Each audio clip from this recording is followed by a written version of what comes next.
दोस्तों, आज हम बात करने वाले हैं गेहूं की खेती के बारे में। पिछले वीडियो में मैंने बताया था कि जिसका भी जो गेहूं है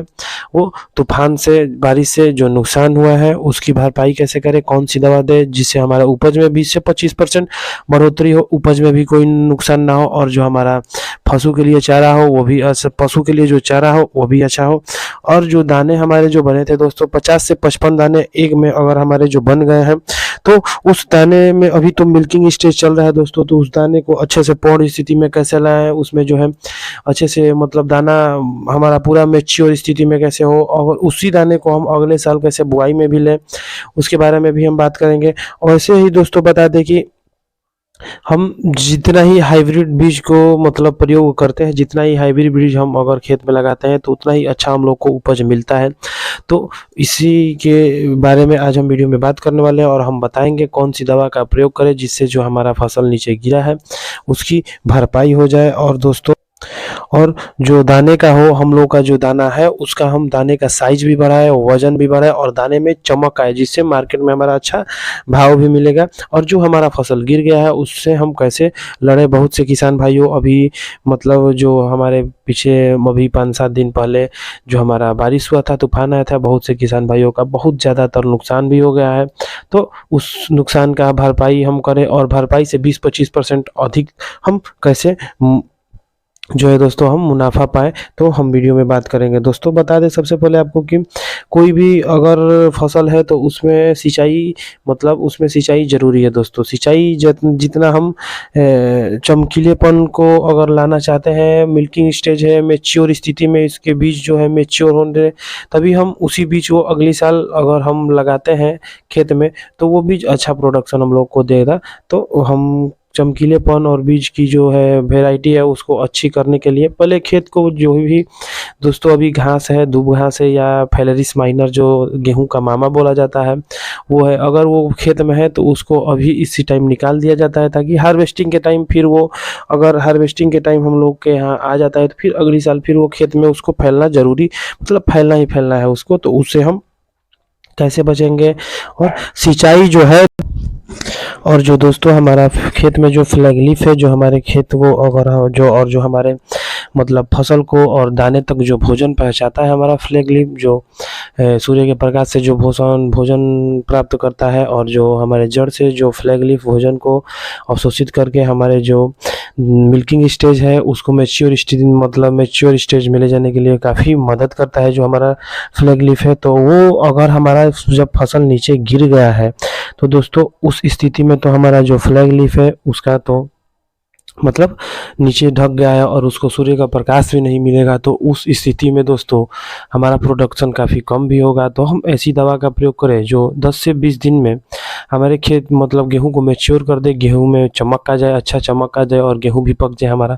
और जो दानों का साइज हो और वजन हो, दोनों में बढ़ोतरी हो। तो उसके लिए भी जो दवा है दोस्तों उसको भी हम प्रयोग करेंगे। और दवा को प्रयोग करने के साथ साथ ही दोस्तों और बहुत से ऐसे जो दवा है दोस्तों, और बहुत से ऐसे जो कार्य है अभी हम खेत में किए हैं। इसके पहले भी दोस्तों जो हमने पोषक तत्व, कार्बनिक खाद जो भी हम खेत को दिए हैं उससे तो हमारा खेत अभी तक बचा रहा, और हमारा जो फसल है वो काफ़ी अच्छा रहा, उत्पाद में भी काफ़ी अच्छा, हमको अनुमान भी लगा लिए थे कि अच्छा निकलेगा। लेकिन एक बारिश से और एक तूफान से हम लोग का पूरा मतलब जो ये स्टेज है वो खतरे में आ गया, और बहुत सा नुकसान भी हुआ है। तो उसकी भी हम भरपाई करें, कैसे करें दोस्तों। तो भरपाई के लिए दोस्तों हम बता दें, चलिए वीडियो में बता देते हैं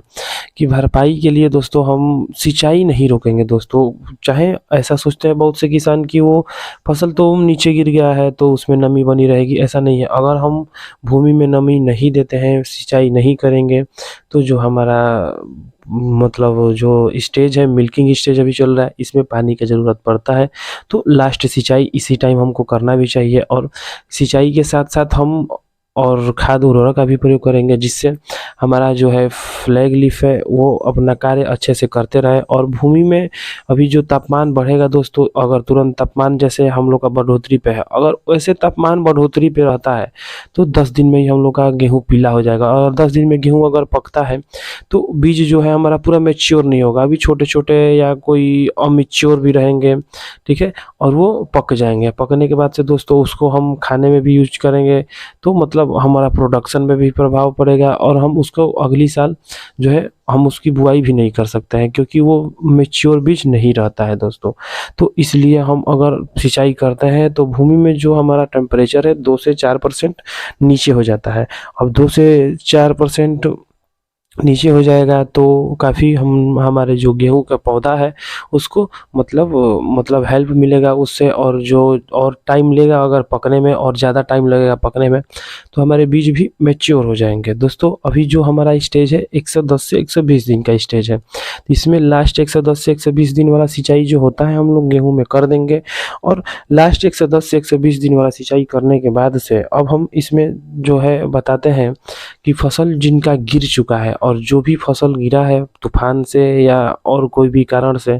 नीचे गिर गया है, और चाहे बौनी प्रजाति लिए थे आप, तो उसमें तो दोस्तों देखते हैं कि जो हमारी बाली है वो सूर्य के प्रकाश की ओर आकर्षित होकर बाली ऊपर है, लेकिन जो हमारा फ्लैग लीफ है और तना है वो नीचे ज़मीन में है, जिससे काफ़ी सारी फंगस भी लगेंगे और उपज में भी प्रभाव पड़ेगा। तो उपज को उसी के जहाँ पे अगर जिस स्टेज पे है और उसी पे हम लोग को अगर उपज बढ़ाना है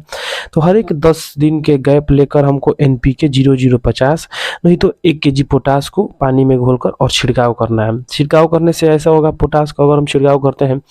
तो जो फ्लैग लीफ को सूर्य का प्रकाश नहीं मिल पा रहा है, जो फ्लैग लीफ नीचे दबे हैं, वो फ्लैग लीफ काफ़ी अच्छा पोटास मिलने के बाद से उनका कार्य जो है वो कार्य पे प्रभाव नहीं पड़ेगा, और हम लोग का जो बीज है वो मैच्योर हो जाएगा और काफ़ी अच्छा हो जाएगा। उसके बाद से दोस्तों NPK 0050 और नहीं तो पोटास का हम प्रयोग 1 kg पोटास का हम प्रयोग करेंगे। अब बात करते हैं दोस्तों कि सिंचाई करेंगे हम, तो सिंचाई करने के बाद से जो हमारा फसल है उसमें पीला रतुआ रोग भी लगेगा। भूरा रतुआ जो पीला रतुआ रोग आता है वो फंगीसाइड रोग है दोस्तों, तो ज़मीन में सटा रहेगा और नमी रहेगी भूमि में नमी रहती है, तो वो उसको लगना ही लगना है दोस्तों। तो उसके लिए दोस्तों हम जो है दवा जिसका हम प्रयोग करेंगे वो नेटिवो का एक दवा आता है दोस्तों, और नेटिवो नहीं मिल रहा है तो दूसरा जो हमारा दूसरा दवा है वो प्रोपिकोनोजोल है दोस्तों, जो टिल्ट का आता है प्रोपिकोनोजोल। उसका हम अगर अपने फसल में छिड़काव करते हैं तो फसल हमारा काफ़ी अच्छा उपज देगा। तो वीडियो में आज के लिए इतना ही दोस्तों, मिलते हैं फिर से नए वीडियो में। तो जय जवान जय किसान दोस्तों।